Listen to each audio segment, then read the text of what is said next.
Sa research, dako man ang mabulig sa pagpangamuyo sa paglikaw sa stress.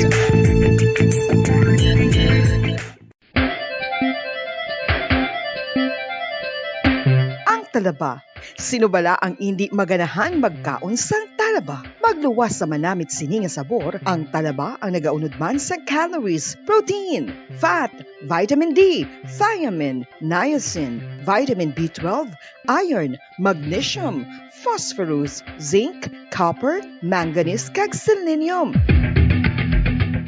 Isa ini sa mga source ang high quality protein nga nagaunod sang siyam ka importante nga mga amino acids nga kinahanglan sang lawas sang tawo. Nagaunod man ini sa antioxidants nga maayo para sa atay. Apang ang pagkaon sang talaba ang mayara man sa mga risgo. Bangod nagaunod ini sa mataas nga amount sang zinc nga delikado sa kalawasan kon masobrahan. Ang pagkaon sini nga hilaw ang makatugaman sang bacterial infection kag makatuga sang diarrhea, pagsuka, hilanat kag iban pa nga seryoso nga kondisyon. Gani sa pagkaon sang talaba, kinahanglan hagan-hagan lang.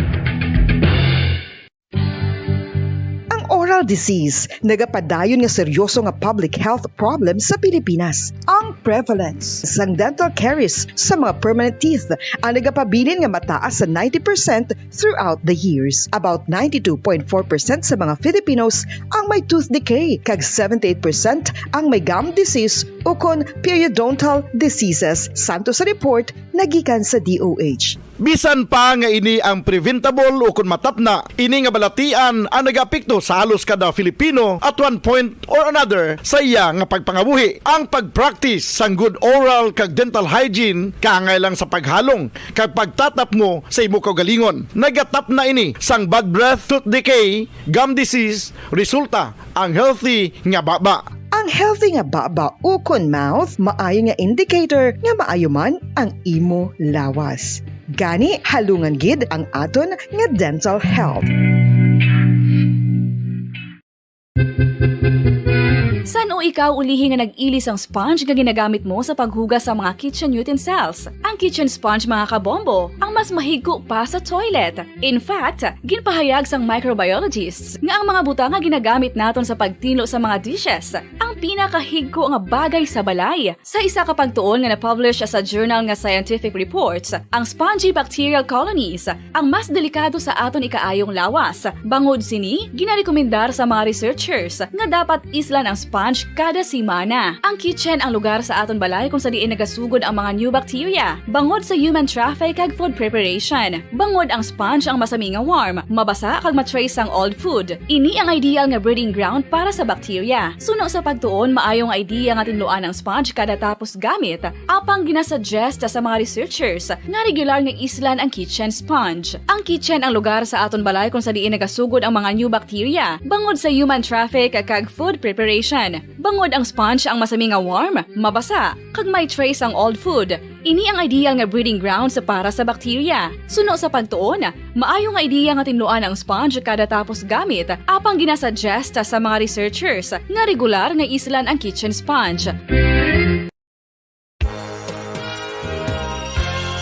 Yari na ang isa sa nakapabaylo kag nakabaton sang brand new radio set with AM and FM band kag 1,000 pesos cash nagikan sa Bombo Radio Bacolod. Ako si Anisito Delicano, taga Libertad Extension, Bacolod City. Nagbabaylo ko sang radyo nga ginatag sapon sang Action Radio kay nagaungot sa ilalang estasyon. Hindi ko kapamati sang iyasang bumbo, mga lapit naman sa katuig ni nga ginatag nila sa akon. Amo na mo lang ni ang imo nga mamatian ang Action Radio lang. Amo ini nga radyo ang ginapangatag nila. Gindala ko di sa bumbo kay pabayluan ko sang iyasang bumbo nga radyo nga wala sa ungot sa isa lang ka stasyon. Kag manami kay bag-o, kag wala guba, may suga pa. Kag ang 1,000 nga ginatag sang bumbo. Napasalamat gid ko kay may nagbakal na kusudan. Sang una ga bindors ko ti kay ginkakasama kami sa Libertad, di way nakukan sa balay na lang ang akon bata ang mga nagasuporta sa akon. Eh bakal ko bulong ko may ano ko may apo ko kag taas akon sugar. Ga pasalamat gid ko sa Bumbo Radio sang ginatag nila nga 1,000 kag ang radyo. Salamat gid. Basta Radio Bumbo number 1.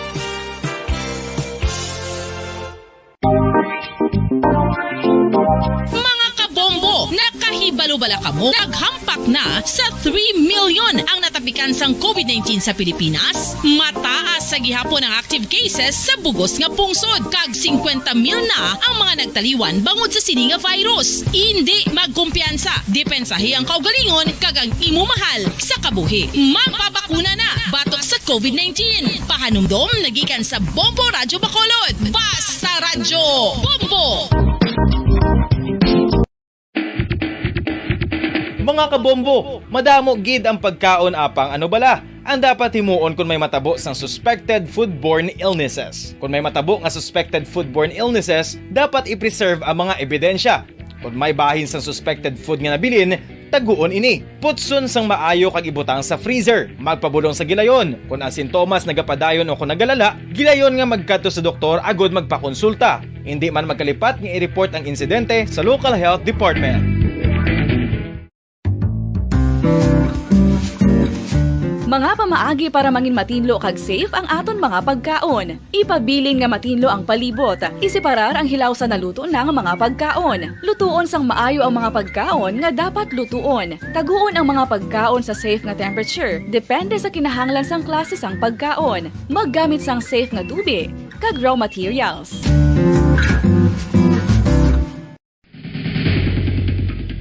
Ang food safety ang nagagarantiya nga ang pagkaon hindi makatugas sang anuman nga halit sa consumers o kung makakaon sini, samtang ini ang ginahanda o kung nakaon. Mayara man sa ginatawag food and waterborne diseases o kung grupo sa mga balatian, tugas ang anuman nga infectious o kung non-infectious agents. Ang mga masunod ginakabig common causes ng food and waterborne diseases. Unsafe nga ginahalinan sa ginainom nga tubig, improper disposal of human waste, unhygienic practices, unsafe food handling, and preparation practices.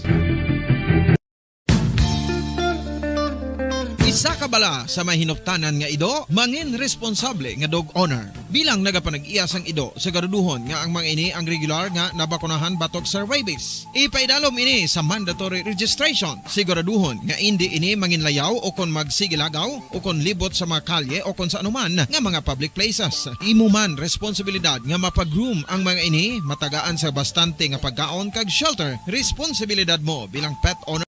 5 dekada nang nagtataguyod ng katotohanan. 5 dekada nang nagtatanggol sa mga mamamayan. Patuloy na nagsasaliksik at mabilis maghatid ng mga balitang siksik at malaman. Patuloy na nangunguna sa mga issue, drama, promo at serbisyo publiko. Ito ang Bombo Radyo Bacolod, ang pambansang radyo ng Pilipinas. Basta Radio Bombo! Philippine Standard Time, 26 minutos na nakalipas sa tak na 5 sa hapon. Bombo Radyo Bacolod. Number 1! Basta Radio Bombo! Maayong hapon syudad sang Bacolod, kabugusan nga probinsya sa Negros Occidental, bugos nga Pilipinas, kag bugos nga kalibutan. Iya din naman ang pagdulong namon sa inyo sa madalalag ko. Bag-o, mainit-init pa ang mga balita diri sa Bombo News and Views Afternoon Edition. Subong adlaw Webes Petsa 24 sa bulan sang Pebrero 2022. Mga kabombo, una kita sa aton si mga headlines. Russia nag-atake na sa Ukraine. Sugod kay na sa udto kasunod sa pagdeklara ni Russian President Vladimir Putin sang military operation. Explosion nabatihan sa pila ka syudad sa Ukraine kasunod sa pag-atake sang Russia. Samtang mga tropa sa Russia nagtabok na sa border sang Ukraine, nagikan sa border sang Belarus. Mga Pinoy sa Ukraine nag-evacuate na kasunod sa pag-atake sang Russia. Importasyon naman sa Pilipinas ang langis hindi direkta nga apektado sa Russia-Ukraine tensions sunod sa Department of Energy. Mag-live-in niya ginsalvage sa Sibulan, Negros Oriental, may pila ka kaso sa Southern Negros antes nagpaamulya sa nasambit nga banwa. Samtang love triangle, ginalantaw nga motibo sa pagpatay sa 40 anyos nga lalaki sa may Purok Sigay, Barangay 2 kagabi. Amoy ito mga kabombo aton si mga headlines. Kagkaroon, lito na kita sa mga detalye na sa ato nagapangunang nga mga balita. Upod sa inyo sining nga mga tagbalita. Bombo Zaldi Foro II. Kag Bombo Jazz de Jesus Madrigal. Una kita sa aton sining nga international news. Kadtot kita sa Ukraine. Nag-atake na ang Russian forces sa Ukraine kasunod sa mando ni President Vladimir Putin nga nag-anunsya sang special military operation. Apisal sa mga warnings gikan sa mga world leaders nga ini ang magatuga sa pinakadako nga giyera sa Europa humalin sa tong 1945. Matapos sa malipot nga televised address ni Putin, nabatian ang mga pagsigabong malapit sa major Ukrainian cities, kalakip na sa kapital nga Kiev. Ang scope sa pag-atake sa Russia ang makita nga tuman kadako, samtang gin-report naman sa Interior Ministry sa Ukraine nga ang pungsod ang ginatake pinaagi sa cruise kag ballistic missiles. Kung sa diin ginalantaw nga target sa pag-atake sa Russia ang mga infrastruktura malapit sa major cities kaangay sa Kiev, Kharkiv, Mariupol kag Dnipro. Makita naman sa kawaan ang pagsigabong gikan sa mga artillery rockers kadungan sa pag-umpisa sa pag-atake malapit naman sa Mariupol. Gimpahayag sa senior advisor sa Interior Ministry sa pungsod Ukraine nga kaangay nga ang Russian troops ang sunod nga magapadulong sa Kharkiv nga kipin 20 milyas gikan sa border. Nagpanagot naman ang mga lokal nga mga pumulo sa Kiev sa mga bomb shelters samtang nagakabatian ang mga pagsigabong sa guwasang syudad. Mabatian man ang pag-uswag sa mga air raid sirens sa bilog nga kapital kag ang mga residente naman sa Kharkiv ang nagpanagot sa metro sang syudad ang kaangay nga hitabo ang uli nga na-experiensahan sa mga syudad sa tong 1941.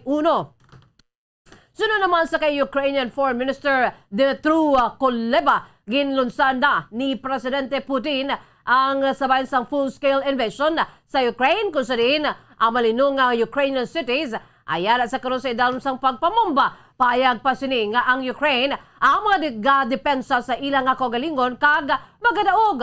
Adugang pa ni Kuleba nga ang kalibutan ang dapat nga mapunggan si Putin kag karon na ang nagakaigon sa paghulag. Agod nga ma-justify ang pag-atake ginpanindugan ni Putin nga hostile nga anti-Russia ang nahuman sa ilang historic lands gani nagdesisyon ini nga magpatigayon naman sa special military operation o kung deklarasyon sang giyera. Pahayag sang presidente nga ang pag-atake ang para sa demilitarization kag denazification sa Ukraine. Sunod naman sa tema sang Kremlin propaganda ng Kiev government ang kontrolado sang far fight.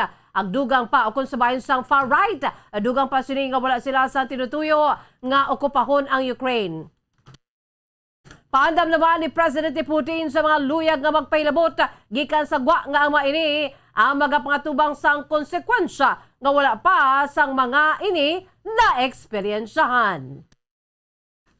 Samtang kadto naman kita sa Moscow. Nagtabok ang Russian ground forces subong Webes padulong sa Ukraine gikan sa nagkalain-lain nga mga direksyon. Ini ang pahayag sang Border Guard Service ang Ukraine inoras lang matapos nga ginlunsyar ni Russian President Vladimir Putin ang madako nga opensiba. Pahayag sang Border Guard Service nga nagtabok ang mga tangke kag iban pa nga heavy equipment sa pila ka northern regions kasubong man sa Crimea nga kabahin sa teritoryo sang Kremlin padulong sa sur nga direksyon. Naibaluan nga subong nga adlaw si Putin na naglunsyar sang military operation sa Ukraine nga ginsundan sang mabatian nga mga pagsigabong sa palibot sang pungsod kung sa diin ang foreign minister ang nagpagwa na sang warnings na tuoy sa full-scale invasion. Wala naman napunggan sang sinimana nga diplomacy talks kag pagpanaog sang western sanctions sa Russia ang desisyon ni President Putin nga nagtipon sang kapin 150,000 tubtob 200,000 nga tropa sa border sang Ukraine. Ang military operation ang ginanunsyar ni Putin sa isa ka surprise television announcement nga nag-trigger naman sa pagkondenar nagikan kay US President Joe Biden kag iban pa nga mga western leaders kasubong man nagtugas ang pag-ibwal sang global finance markets. Kasunod lang sang announcement pila ka mga pagsigabo nga mabatian sa Kapitolyo sang Ukraine nga Kiev kag sa iban pa nga mga syudad. Ginreport sang Ukrainian border guards nga sila ang yara sa idalam sa pagpang-atake sa Russia kag Belarusian frontiers. Nagdeklara naman sang martial law si Ukrainian President Volodymyr Zelensky kag nagpahayag nga ang Russia ang nag-aatake sa ilang mga military infrastructures apang pahanumdum sila sa gihapon sa ilang mga pumuluyo nga hindi magpanik kasunod sang promesa nga sila ang magadaog. Payag sang iyang foreign minister nga nagakatabo na ang worst case scenario pila ka oras kasunod sang speech ni Putin. Ginpayag sang Russian Defense Ministry nga na-neutralize na nila ang Ukrainian military airbase kag ang air defense system sa iyang television address. Ginpaathag ni Putin nga ang operasyon ang may tinutuyo nga mapapas ang genocide sa nasidlangan nga pungsod. Ang Kremlin ang una na nga nagpahayag nga ang nagpangayo ang mga rebel leaders sa Eastern Ukraine sang bulig militar sang Moscow batok sa Kiev. Nagpasalig naman ang sang pagsuporta kag assistance si US President Joe Biden nga nagapanguna sa Western Alliance gikan sa pag-atake sang Russia. Ginkondenar ni Biden ang unprovoked ag unjustified nga pag-atake sang Russian military forces kaya nagpanugyan sa mga world leaders nga pamatukan ang flagrant aggression ni Putin. Nagpasalig man ini nga madabat ang Russia. Samtang sa Ukraine gihapon nag-evacuate na ang mga Pilipino nga nagatrabaho sa Ukraine kadungan sa pagsakop sang Russia sa nasabit na pungsod. Sunod kay Bombo correspondent Joy Fernandez Tolentino, nagikan sa Kiev, Ukraine, ginsugat ini sa iya employer sa iya accommodation agud nga makapadulong sila sa mas hilway nga lugar. Ang iba naman nga mga Pilipino nga hindi masugat sa ila amo nagpadulong sa konsulada sa Pilipinas sa Kiev.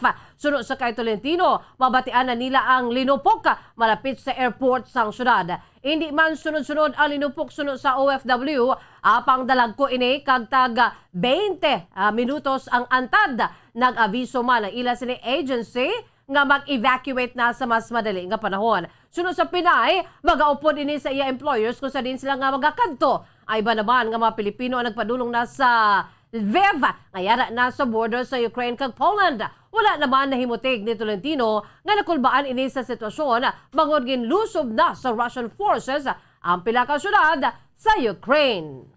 Nag-ano na ako sir, nag-ano na kami nga mag-ano siya or na ma-evacuate na. Ako nag-ano na within 30 minutes siguro kay 1 hour na. 30 minutes na within 30 minutes ang amo ko i-pick up na ako di ang iba going to diri na sa amon sa may consulate nag-ano na.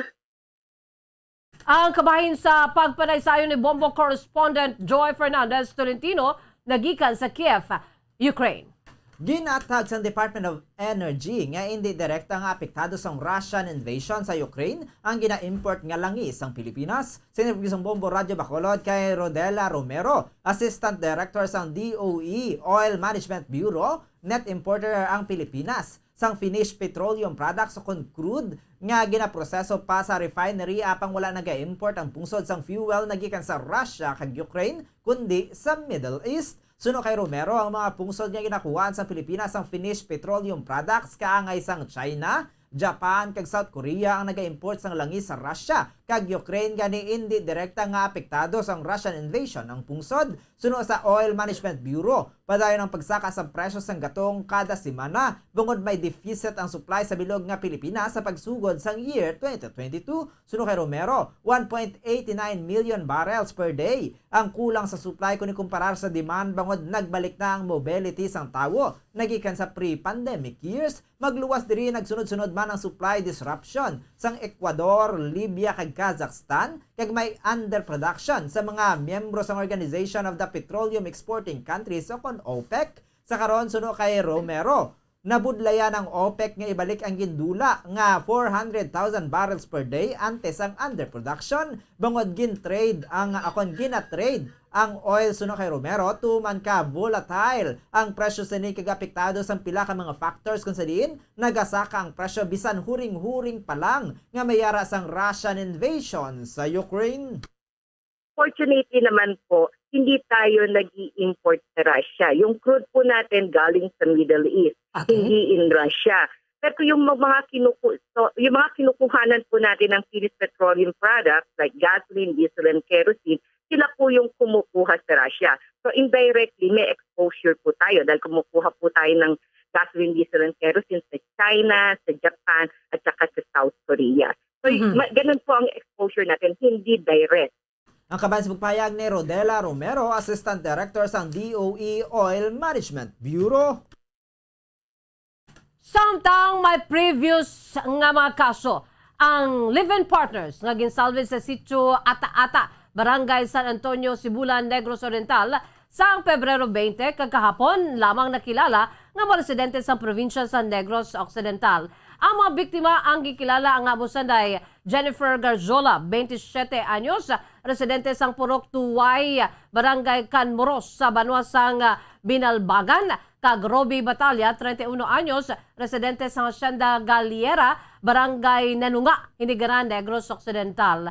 Sa interview sang Bombo Radyo kay Police Major Elindi Rebusquillo, hepe sa Binalbagan Municipal Police Station, ining si Garzola ang nadakpan sa drug by bus operation sa syudad sa Mamaland sa tuig 2015. Samtang si Batalya naman ang alleged suspect sa kaso nga pagpangawat sa banwa sang Binalbagan. Halin sa Mamaland City Jail, ginsaylo kuntani si Batalya sa Kabangkalan City Jail apang nakapalagyo. Sunod sa kay Rebusquillo, wala nakapalapit sa police station ng pamilya sa mga biktima apang nagapagig-angot na sila sa Sibulan Municipal Police Station para sa investigasyon sa sining nga kaso. 916 pad ng Bayalisens na daw nagpalagyo na sa ang laki sa itong na prison, daw nagpalagyo na sa transportan sa Kabangkalan, so daw nakapalagyo. So amo na guro nakalagyo kung nagdiyan yung lugar na nagpalagyo.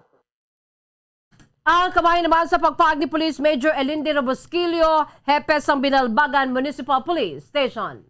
Love Triangle ang isa sa mga motibo nga ginalantaw sa Bacolod Police Station 2 kung nga agin patay si Jonard Esquilla sa guwa sang ilang nga balay sa Purok Sigay, Barangay 2, Bacolod City kagabi. Sa interview sa Bombo Radyo Bacolod kay Police Lieutenant Junito Pastrana, Deputy Station Commander sa Bacolod Police Station 2, duha ka mga lalaki ang nagkanto sa balay nanday Esquilla kung sa diin ginpagwa nila ang live-in partner sinika gintiro ang biktima sa guwa sa portahan. 4 ka empty shells ang caliber 45 pistol ang na-recover sa crime scene kaya nag-agom si Esquilla sang pilas sa kilid sang paa. Suno kay Pastrana, ang banas ang live-in partner ni Esquilla ang nadakpan sadto sa drug bypass operation kag wala pa nakagwa sa prisuhan tubtob sa karon. Bangod ginasaligan kag masami ginalihog sa balay sang naaresto si Esquilla, diri na ini nagtiner tubtob nga ginsuhot niya ang babae kag ginpuyo. Suno kay Pastrana, may kapasidad man ang banas ng babae nga magkuha sang suguon para sa krimen bisan ini ang yara sa prisuhan. Suno sa Deputy Station Commander ang live-in partner kuntani ang makahatag sang duga nga impormasyon sa insidente apang wala ini sa ilang nga balay halin kagabi.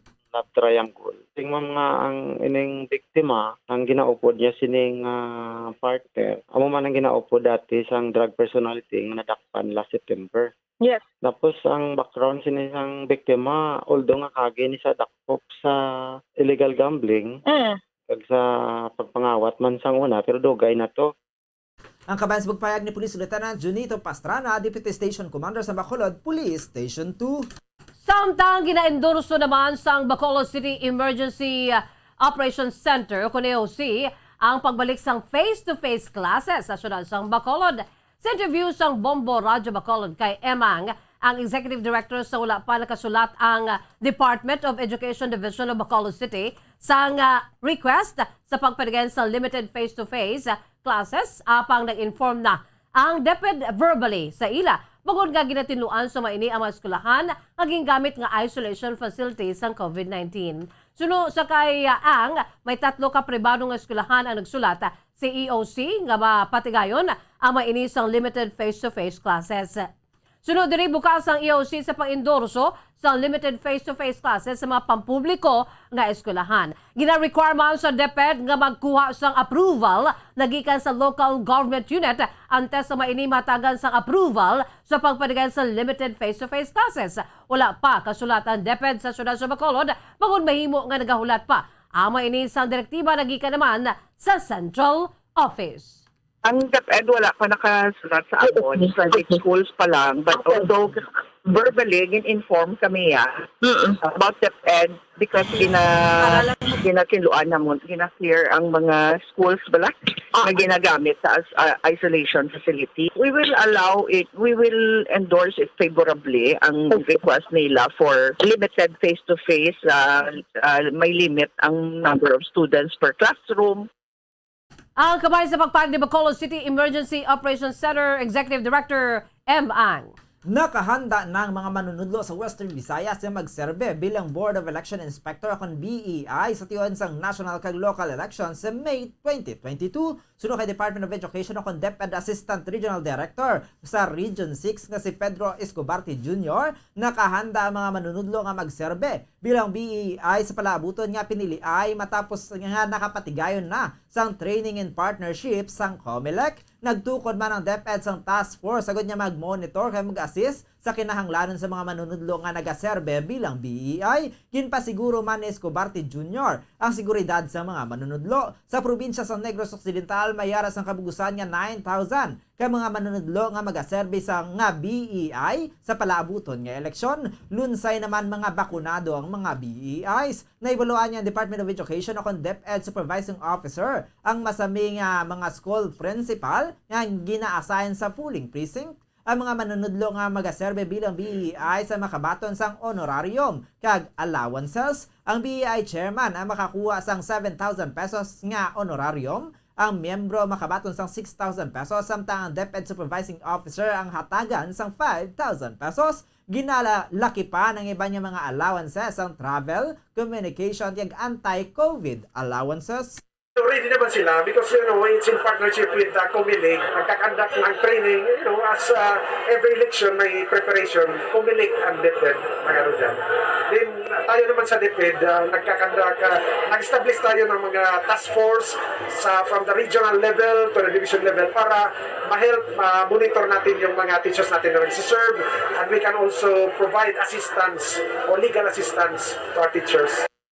Ang kabayan sa pagpayag ni Department of Education Region 6 Assistant Regional Director Pedro Escobarte Jr. Samtang ginpanugutan na sang probinsya sa Negros Occidental ang request sa mga airline companies nga dugangan ang ginapadagan nga flights sang kada semana. Sunod sa kay Negros Occidental Provincial Administrator Attorney Refrando Diaz, preparado na ang probinsya in kaso ginman nga magpanaog na sa Alert Level 1 ang COVID-19 status sa Marso 1. Inibangon nga ginakabig na sa Department of Health nga low risk ang kalabanan sa mga local government units sa pungsod, magluwas na lamang sa pila ka lugar nga mataas pang risk level santo sa assessment sa DOH. Maayo naman nga butang para sa mga Negrosanon kung manaog na ang probinsya sa Alert Level 1 bangod mas mangin mahalog pa ang pagginawi sa mga pumuluyo. Dako ini nga butang sunod sa kay Diaz, labi na gid nga masobra 2 ka tuig man nga hugot ang restriction bangon sa COVID-19 pandemic kang madamo sa napektuhan kaangay sang edukasyon. Ginapagkamaayo nga madasig naman ang pagnubo sa COVID-19 cases sa probinsya kung sa diin 32 na lamang ang nabilin nga naka-admit nga COVID patients sa Cadiz City District Hospital nga lunsay may moderate symptoms. Inialda ko naman nga pagnubo ko ni Panggid sa nakaligan nga bulan kung sa diin nagdangat sa 125 ang na-admit nga positibo sa virus.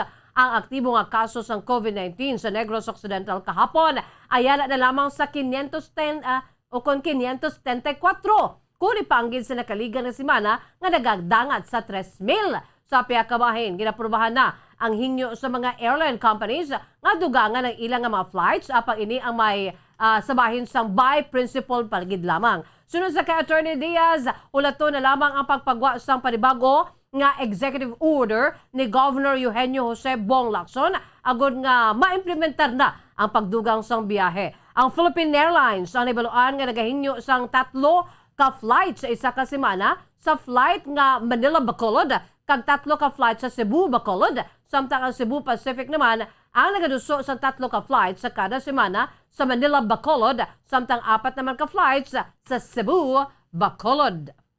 2 years, yawa na kita, no? It's about time for us to go back to the normal activities that we used to enjoy, especially the kids. Ang ato nga pa-face-to-face classes, damo gid ang na-miss sa kabataan nato insofar as school is concerned. Of course, still minimum health protocols na pwede talang ma-maintain.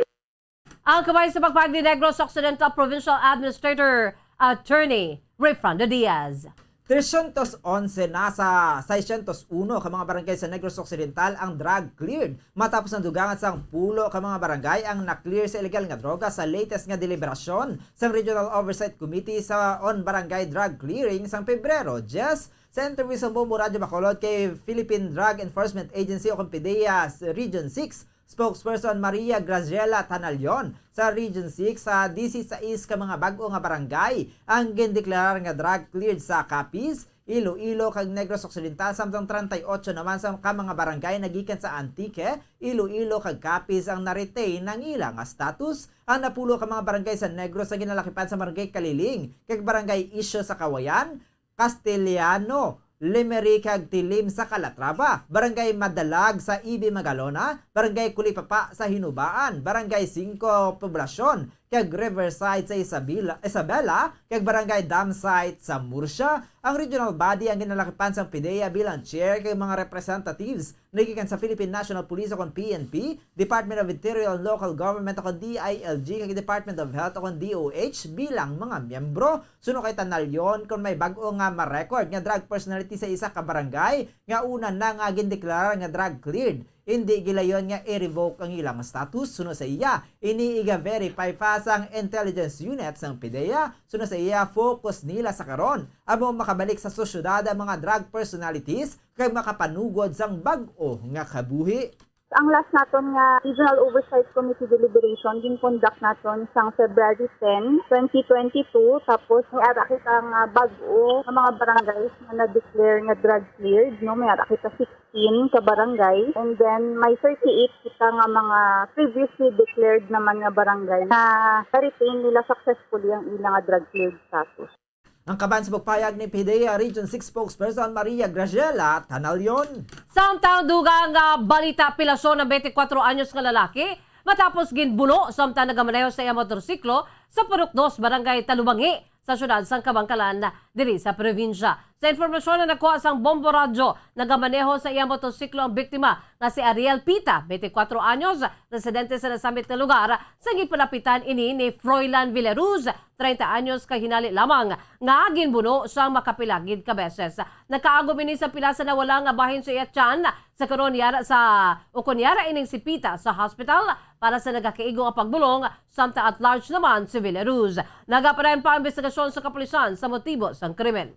Kag sa ato na katapusan nga balita, kadto naman kita sa United Kingdom. Gin-anunsyar na sang United Kingdom ang ila nga Living with COVID plan kung sa diin paluson na sa mga ini ang tanan nga COVID-19 restrictions nga ginapatuman. Suno kay Bombo International Correspondent Ramil Isugon, ang implementasyon sa programa ang mag-aumpisa na subong nga adlaw kung sa diin bisan ang mga positibo sa COVID-19 ang hindi na kinahanglan nga magpaidalom sa home isolation. Kadungan man nga untaton na sa United Kingdom ang contact tracing kag hindi naman kinahanglan nga ipaidalom sa lateral flow test ang mga vaccinated individual nga natapikan sang virus. Kadungan sa pagpalo sa mga restrictions, kaupod man nga untaton na ang mga legal requirements kaya nga sa paghatag sang financial assistance sa mga low-income individual sa tion nga malatnan sang balatian. Nahibaluan nga ginahatagan sang UK Parliament sang £5,000 o kung halos 35,000 pesos ang mga low-income nga magabalatian. Apang patag ni Isugon niya ang desisyon ang nagakinahanglan pa sang pag-aprobar sa UK Parliament. Sunod diri bukas na sa karon ang tanan sa UK kung sa diin kaangay nga nagbalik na sa normal humalin sang ginpalos ang pila ka mga restrictions ang nanligad nga bulan. Payag ni Isugon niya kampante na ang UK. Bangod 91% na sang populasyon ang nabakunahan sang first dose, 80% nakabaton sang second dose, samtang 71% naman ang nakabaton sang third dose. Webe kung sa diin ini nga mga restriction nagalakip ni sa bisan positive ikaw, pwede ikaw nga hindi ka self-isolate. Kalakip na diri nga pagpuntat sa ang ginatawag contact tracing, it comes to an end kuno. Then kung vaccinated ka, makakontak ka sa positive, wala na kinahanglan nga iga-test ikaw sa ginatawag sining lateral flow test. Ang kaban sa pagpahayag ni Bombo International Correspondent Ramil Isugon, direkta sa United Kingdom. Philippine Standard Time, 51 minutos na nakalipas sa takna alas 5 sa hapon. Mga kabombo, amoy adto mga kaundan sa ato nagapaunang nga mga balita diri sa Bombo News and Views Afternoon Edition. Antes kita magtakop aton anay panubalikan aton sa mga headlines. Russia nagatake na sa Ukraine. Sugod kainis ang udto kasunod sa pagdeklara ni Russian President Vladimir Putin sang military operation. Explosions nabatian sa pila ka syudad sa Ukraine kasunod sang pag-atake sang Russia.